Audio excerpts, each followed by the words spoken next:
खाजा पाक्यो। ल ल नानी पाक्दैछ है, पकाउँदैछु, पर्खियो है।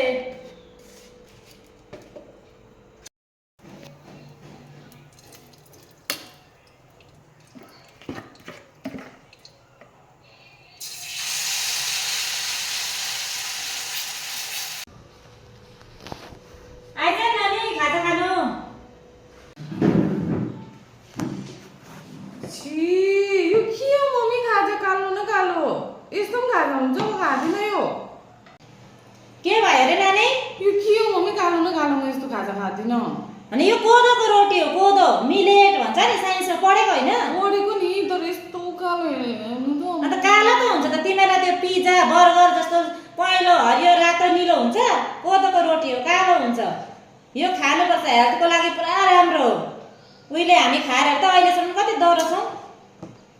यस्तो हेल्दी हेल्दी चिज खायो भने पो शरीरलाई राम्रो हुन्छ त। अहिलेको केटाकेटी पोल्ट्रीको कुखुरा जस्तो दुनियाँभरिको खायो पिज्जा बर्गर, अनि त्यस्तै भयो। एउटा ताकत छैन, एउटा काम गर्नु लाग्यो भने सक्नु छैन।